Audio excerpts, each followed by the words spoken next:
ये चीज एक्चुअली में कैसे मिस हो गई ये समझने वाली बात है। कल जब पाकिस्तान ने सीज फायर को तोड़ा था, ड्रोन्स ने श्रीनगर के ऊपर अटैक किया था, शायद वैष्णो देवी पर भी किया था, न्यूज चैनल्स लगातार इस चीज को दिखाए जा रहे थे, ट्वीट्स भी भर भर के हो रहे थे। इवन सीएम उमर अब्दुल्ला ने भी इसको लेकर ट्वीट किया था, सब कुछ ओपन था।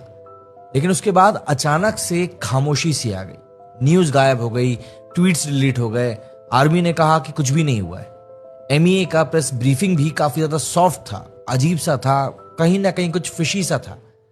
अब याद करो और सोचो, इंडिया ने पाकिस्तान की न्यूक्लियर साइट्स के ऊपर स्ट्राइक करी थी और इसने पाकिस्तान को पूरी तरीके से तोड़ दिया था।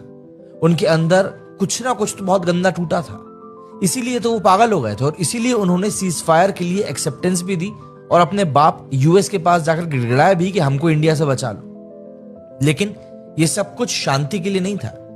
पाकिस्तान एक्चुअली में पैनिक में वो लाल बटन दबाने वाला था जिससे पूरी दुनिया डरती है। शायद डीजीएमओ कॉल पे उन्होंने इंडिया को इस बारे में बोला भी था, शायद यूएस को भी बताया था कि हम उसको यूज कर लेंगे। अमेरिका बीच में आया, सबको रोका। क्यों? क्योंकि अमेरिका का भी यहां पर इंटरेस्ट जुड़ा हुआ है। अमेरिका लगातार पाकिस्तान को एड्स देता है उसकी न्यूक्लियर पावर्स को मेंटेन करने में। इंडिया वहां पर ऑब्वियस सी बात है कहीं ना कहीं थोड़ा सा परेशान था, डर से नहीं पर जो आने वाला था उससे, फुल स्केल न्यूक्लियर वॉर से।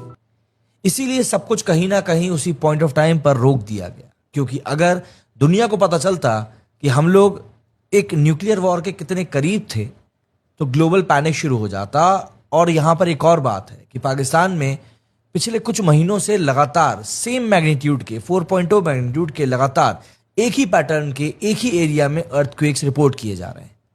सेम मैग्नीट्यूड है, सेम पैटर्न है और ये कहीं से कहीं तक भी नेचुरल नहीं है। शायद ये न्यूक रिलेटेड एक्टिविटी की टेस्टिंग के कारण हो रहा है और इंडिया को इस बारे में सब कुछ पता भी चल चुका है। और अब समझ में यही आता है कि सीज फायर यहां पर कोई कमजोरी नहीं, बल्कि ये एक तरीके से एक पहाड़ के किनारे पर खड़े होने जैसा था और यहां पर पीछे हटना जरूरी था, क्योंकि हम एक पागल कुत्ते से नहीं लड़ सकते। अब उन्होंने फिर से सीज फायर को तोड़ा है। याद रखिएगा, ये गेम अभी खत्म नहीं हुआ है, ये गेम बस इंतजार करने का है। अभी बहुत सारी चीजें होना बाकी है।